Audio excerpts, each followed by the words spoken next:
Episode के start में जेत्सु Sasuke और बाकी सबको पूरा स्टोरी बता देता है कि किस तरह नारुतो ने अकेले ही पेन को हराया। जेत्सु के इस बात को सुनकर सब चौंक जाते हैं। सुइगेत्सु कहता है, क्या सच में नारुतो ने अकेले ही पेन को हराया? जेत्सु कहता है, हाँ, और ऐसा लगता है कि इस वक्त नारुतो सास्के से भी ताकतवर है। यह सुनकर सास्के हंसता है और कहता है, अभी मैं सिर्फ 5 केज की मीटिंग के बारे में सोच रहा हूँ। यह सुनकर सुइगेत्सु कहता है, तो अब तुम क्या करोगे सास्के?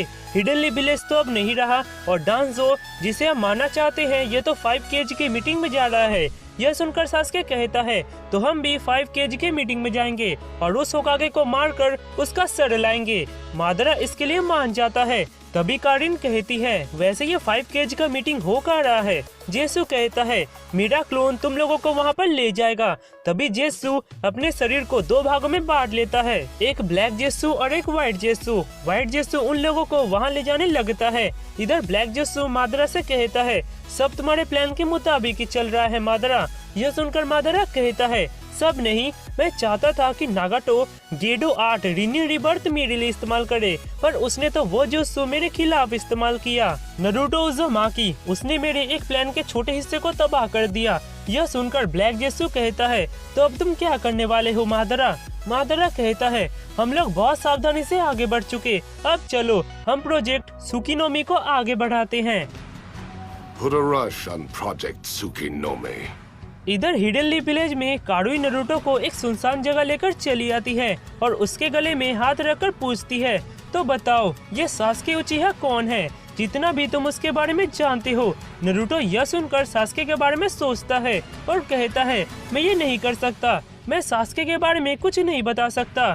यह सुनकर कारुई बहुत गुस्सा होती है और नारुतो के गले को जोर से दबाते हुए कहती है, मजाक करना बंद करो और जल्दी कहो। तभी नारुतो उस पल को याद करता है जब शिकामारु और बाकी सब सास्के को विलेज वापस लाने जा रहे थे और तब शिकामारु ने कहा था, सास्के हमारे विलेज का निंजा है और वो हमारा दोस्त है, हम अपने जान को खतरे में डालकर भी उसे बचाएंगे। उसके बाद वो 4th होकागे के बातों को याद करता है जहाँ पर उन्होंने कहा था, हमारे इस दुनिया में नफरत भरे पड़े हैं और हम लोग सिर्फ इस नफरत के कारण एक दूसरे से लड़ाई करते हैं।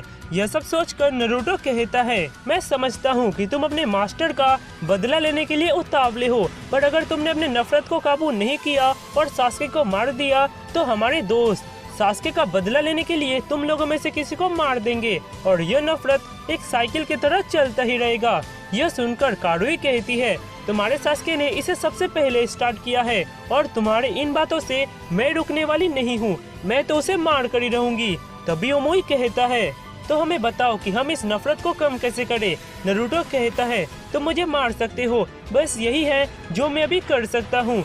यह सुनकर कारुई नारुतो को एक जोर से पंच मारती है और नारुतो नीचे गिर जाता है और वो नारुतो के ऊपर बैठकर कहती है, तो चलो तुम्हारी इस थ्योरी को भी ट्राई करते हैं, शायद मुझे कुछ अच्छा महसूस हो। और वो नारुतो को जोर जोर से मारने लगती है।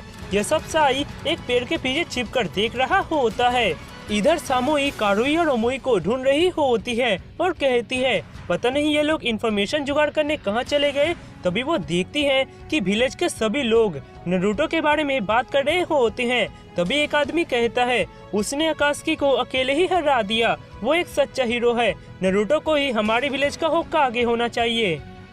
उसके बाद हमें डांजो की तरफ दिखाया जाता है जहाँ पर एक अनबू डांजो से कहता है, हमारे बेस्ट 2 अनबू आंखों का पीछा कर रहे हैं, क्या हम अभी उसे रास्ते से हटा दे? यह सुनकर डांजो कहता है, अभी नहीं, अभी कोई ऐसा गलत कदम मत उठाना जिससे मेरे होकागे बनने में रुकावट आए, और अनबू को वहाँ पर भेजो और काबूटो को आंखों से पहले पकड़कर उसे मार दो। तभी डांजो सोचता है, काबूटो मेरे साथ ओरोचिमारू की कनेक्शन को जानता है, इसलिए मुझे उसे रास्ते से हटाना ही होगा। डांजो कहता है, जब तुम काबूटो के पास जाओ तो उसके पास जो ह्यूमन एक्सपेरिमेंट के फाइल होंगे वो यहाँ लेते आना, क्योंकि वो फाइल मेरे राइट हैंड और राइट आई के लिए बहुत उपयोगी है। फुआ तारुने, तुम यहीं पर रुकोगे, तेराई, मैं तुम पर विश्वास करता हूँ कि तुम काबूटो के साथ निपट लोगे। यह कहकर डांजो उसे जाने का हुक्म दे देता है और तेराई वहाँ से चला जाता है। तभी डांजो कहता है, अब मुझे भी 5 केज की मीटिंग के लिए निकल जाना चाहिए और मैंने डिसाइड किया है कि तुम दोनों मेरे साथ मेरे बॉडीगार्ड बनकर चलोगे, इसलिए तुम दोनों अपने मार्क्स को निकाल सकते हो। यह सुनकर वे लोग अपने मार्क्स को निकाल देते हैं। डांजो कहता है, तारू ने तुम कुछ निंजा को नरूटो पर नजर रखने को कह दो, क्योंकि मुझे साई के ऊपर भरोसा नहीं, और वो निंजा को ये ऑर्डर भी दे देना कि नाइन टेल किसी भी हालत में विलेज के बाहर न आ जा सके। इधर कारुई नरूटो को मारते मारते थक जाती है। नरूटो इतना जख्मी हो जाने के बावजूद उठता है। तभी कारुई कहती है, मैं एक बात क्लियर कर दूं कि तुम सास्के के लिए जितना ही मार क्यों ना खा लो, पर मेरा गुस्सा उसके लिए कभी कम नहीं होगा, और जब तक तुम सास्के के बारे में मुझे बता नहीं देते तब तक मैं तुम्हें मारती रहूंगी। यह कहकर वो नरूटो को दोबारा मारने जाती है, पर तभी वहाँ साई आकर उसके हाथ को पकड़ लेता है। यह देखकर वे लोग चौंक जाते हैं। कारुई कहती है, इंटरफेयर मत करो, उसने ही मुझे मारने के लिए कहा था, पर साई वहाँ से बिल्कुल नहीं हटता। तभी नरूटो कहता है, तुम यहाँ से चले जाओ साई। यह सुनकर साई कहता है, तुम्हें सास्के के लिए मार खाने की कोई जरूरत नहीं है नरूटो, उसकी वजह से तुम बहुत चोटें खा चुके हो। यह सुनकर कारुई कहती है, अगर तुम मेरे बीच में आए तो मुझे तुम्हें भी मारना होगा। यह कहकर कारुई साई को मारने जाती है, पर तभी ओमोई कारुई का हाथ पकड़ लेता है और कहता है, बहुत हुआ कारुई, इन लोगों को मारने से कुछ नहीं मिलेगा। यह सुनकर कारुई अपने हाथ को छुड़ाकर जाने लगती है। तभी ओमोई कहता है, इसने हमसे वादा किया है कि ये हमारे लॉर्ड किलर बी को बचाने में मदद करेगा। यह सुनकर कारुई कहती है, क्या तुम्हें लगता है कि ये हमारे लॉर्ड किलर बी को बचाने में मदद करेगा, जिसने उस इंसान के बारे में कुछ नहीं बताया जिसने हमारे मास्टर को किडनैप किया? तभी ओमोई कहता है, तुमने सही कहा, हम इसे कितना ही क्यों न मान ले, पर ये अपने फ्रेंड सास्के के बारे में एक वर्ड भी नहीं बताएगा। पर मुझे इसके जैसे लोग पसंद है जो अपने जवान के पक्के होते हैं। वो ये सब कह रहा होता है कि तभी वहाँ सामोई आती है और कहती है, क्या तुम्हें सास्के के बारे में कुछ पता चला? और तभी उसकी नजर नरूटो के ऊपर पड़ती है और वो कहती है, मैंने कहा था ना कि इस विलेज में कोई गलत काम मत करना। यह सुनकर कारुई बहुत घबरा जाती है। तभी ओमोई कहता है, वो सब छोड़िए कैप्टन, हमें पता चला है कि लॉर्ड किलर भी अभी जिंदा है, इसलिए जल्दी चलिए, हमें उन्हें बचाना होगा। यह सुनकर सामोई कहती है, क्या तुम्हें लगता है कि हम 3 जन उनसे लड़ पाएंगे, जिसने अकेले ही लॉर्ड किलर बी को पकड़ लिया? और वैसे भी हमें यह तक पता नहीं कि अकास्की का मेन हाइडआउट कहाँ है। हमें सबसे पहले हमने जितना इन्फॉर्मेशन जुगाड़ किया है वो सब हमें लॉर्ड राइकागे तक पहुँचाना होगा, और उसके बाद वे जो ऑर्डर देंगे उनके अनुसार हम काम करेंगे। तभी नरूटो कहता है, मुझे तुम लोगों के साथ ले चलो, मैं तुम्हारे जिनचुरिकी को बचाने में मदद करूंगा, और वैसे भी मुझे तुम्हारे राइकागे से कुछ बातें भी करनी है। यह सुनकर कारुई कहती है, लॉर्ड राइकागे बोलो नरूटो। यह सुनकर सामोई सोचती है, तो ये है नरूटो जिसके बारे में सब बातें कर रहे थे। यह सोचकर वो कहती है, यह नामुमकिन है, लॉर्ड राइकागे कुछ ही देर में 5 केज की मीटिंग के लिए निकल जाएंगे और वे रास्ते में किसी से नहीं मिलते। यह कहकर वो तीनों वहाँ से चले जाते हैं। तभी नरूटो साई से कहता है, साई, क्या तुम मुझे ककात्सु सेंसे और कैप्टन यामाटो के पास ले चलोगे? यह सुनकर साई नरूटो को वहाँ लेकर चला जाता है और वो नरूटो का बैंडेज भी कर देता है। नरूटो इन सब के लिए साई को शुक्रिया बोलता है और वो ककात्सु सेंसे से कहता है, सेंसे, मुझे राइकागे से मिलना है। यह सुनकर ककाई सेंसे कहते हैं, तुम उनसे मिलकर क्या करोगे? नरूटो कहता है, मैं उन्हें समझाऊंगा कि वे सास्के को माफ कर दे।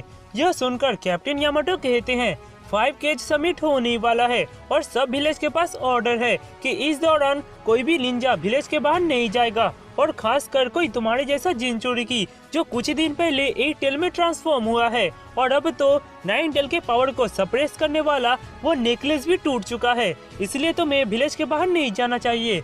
तभी नरूटो कहता है, जब मैं 9 टेल में ट्रांसफॉर्म हो रहा था तब मैं 4th होकागे से मिला था और उन्होंने ही मुझे 9 टेल में ट्रांसफॉर्म होने से बचाया था। यह सुनकर सब हैरान हो जाते हैं। तभी कैप्टन यामाटो कहते हैं, यह कैसे हो सकता है? 4th होकागे तो बहुत साल पहले मारे गए थे।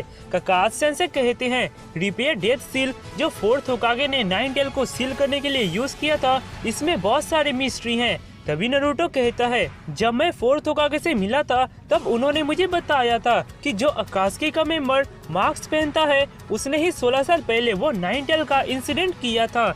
यह सुनकर ककाई सेंसेई चौंक जाते हैं। नरूटो कहता है, उन्होंने मुझे बताया कि पेन को वही मार्क्स निंजा यूज कर रहा है और मुझे लगता है कि सास्के के अकात्सुकी ज्वाइन करने के पीछे उस मार्क्स निंजा का ही हाथ है। यह सुनकर ककाई सेंसेई सोचते हैं, तो वही हुआ जिसका लॉर्ड जिराई को डर था। उस मार्क्स निंजा ने ही 16 साल पहले उस काम को किया और वो शारिंगन भी प्रोसेस करता है। इसका मतलब वो उचिहा क्लैन का है और सिर्फ उचिहा क्लैन के मादरा के पास ही नाइन टेल को समन करने का ताकत था। तभी कैप्टन यामाटो कहते हैं, तो मादरा उचिहा अभी जिंदा है। यह सुनकर नरूटो कहता है, ये मादरा कौन है? ककाई सेंसेई कहते हैं, हमारे विलेज का एक निंजा जिसको फर्स्ट होकागे ने हराया था और वो उचिहा क्लैन का लीडर भी था। ककाई सेंसेई कहते हैं, साई, नरूटो ने अभी जो भी इंफॉर्मेशन दिया वो तुम होकागे को बता दो और नरूटो तुम राइकागे से मिलने जा रहे हो। यह सुनकर कैप्टन यामाटो चौंक जाते हैं और मना करते हैं, पर हमारे ककाई सेंसेई कहाँ रुकने वाले? वे कहते हैं, मैं और कैप्टन यामाटो ही तुम्हें सुरक्षित वहाँ तक ले जाएंगे। तो दोस्तों, यहाँ पर हमारा एक्सप्लेनेशन खत्म होता है। अगर आपको यह वीडियो पसंद आया हो तो यार लाइक करो और कमेंट करो, और अगर आप मेरे चैनल पर नए हो तो यार सब्सक्राइब करो और बेल आइकन को दबा दो।